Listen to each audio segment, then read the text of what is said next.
महायोगेश्वर की महागाथा भाग 19।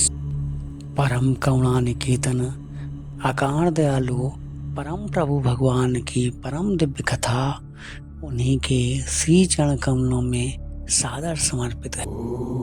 महामूढ़ अतिशय अधम रोम ही रोम विकार प्रभु जी मेरी चाकरी कर लेना स्वीकार कर लेना स्वीकार। आनंद कंद परम प्रभु भगवान योगिराज श्री हरिहरानंद जी महाराज पर अपनी अहेतुकी कृपा वर्षा करने के उपरांत उनको अपने श्री चरण कमलों के साथ ले लिए नर्मदा की परिक्रमा करते हुए आनंद कंद श्री परम प्रभु भगवान एक स्थान पर ठहर गए। वहाँ पर एक महात्मा गुफा में समाधि लगाकर बैठे थे। बाद में वर्षा ऋतु आने पर बाढ़ आ गई और गुफा से बहुत ऊंचाई तक पानी चढ़ गया था। आनंद कंद श्री परम प्रभु भगवान योगिराज श्री हरिहरानंद जी महाराज से बोले, बेटा जाओ जल में गोता लगाकर उस गुफा में महात्मा के दर्शन करके आओ। जैसी आज्ञा नाथ जी। आज्ञा पाते ही योगिराज श्री हरिहरानंद जी महाराज ने बाढ़ के जल में गोता लगाया और देखा इस बाढ़ के जल में सब कुछ बह गया, परंतु महात्मा का शरीर तो बिल्कुल स्थिर है। जल के भीतर समाधिस्थ उस महात्मा को देखकर योगिराज श्री हरिहरानंद जी महाराज आनंद कंद श्री परम प्रभु भगवान के पास आ गए। प्रभु, बाढ़ के जल का प्रवाह तीव्र होते हुए भी उस महात्मा का शरीर बह नहीं रहा है, ऐसा क्यों?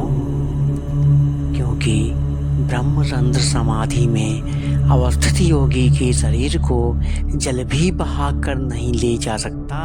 यही देखने के लिए मैंने तुम्हें वहां भेजा था। भ्रमण करते हुए आनंद कंद श्री परम प्रभु भगवान पटना पहुँचे। आनंद कंद श्री परम प्रभु भगवान की कीर्ति सुनकर श्याम नारायण नाम के प्रसिद्ध वकील बड़े प्रेम से श्री चरण कमलों को अपने स्थान पर ले आए। उनकी श्रद्धा इतनी बढ़ी कि श्री चरणों की सेवा में रहने के लिए कुछ दिनों के लिए कचहरी जाना बंद कर दिया। मानव तन पाकर प्रत्येक मनुष्य को अपना कल्याण अवश्य कर लेना चाहिए। आनंद कंद श्री परम प्रभु भगवान श्याम नारायण वकील को आत्म कल्याण हेतु उपदेश दे ही रहे थे कि वहाँ एक बूढ़ा आदमी रोता हुआ आया। महाराज, हमारे निर्दोष बेटे को बचा लो, दया करो, उसको शत्रुओं ने झूठे कत्ल के केस में फंसा दिया है। कल उसको फांसी की सजा का हुक्म होने वाला है। महाराज, मैं आपके चरण पकड़ता हूँ, बचा लो नाथ।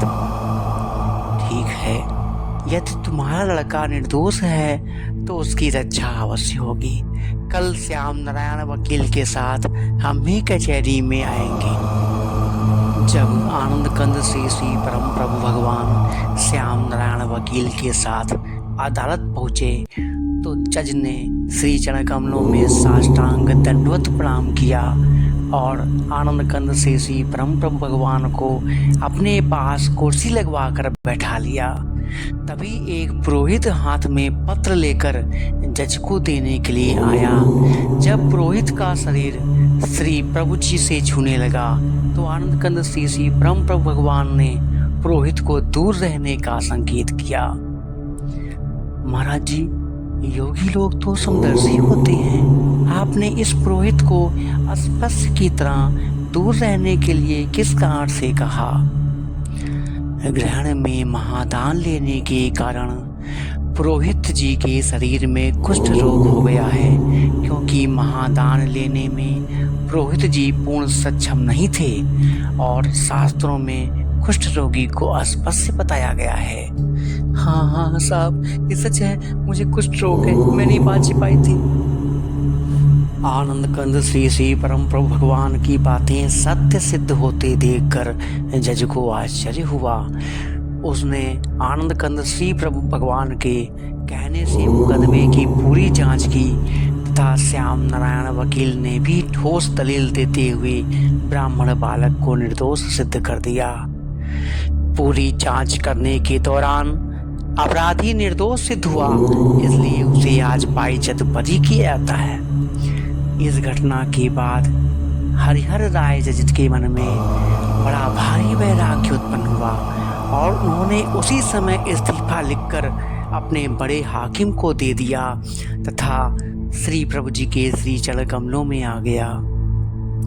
हे करुणानिधान, आपकी कृपा से आज एक निर्दोष बालक फांसी से बच गया। इन हाथों से इसी प्रकार न जाने कितने निर्दोष सजा पा चुके होंगे। अब आप अपनी चरण शरण में मुझ पापी को ले लीजिए।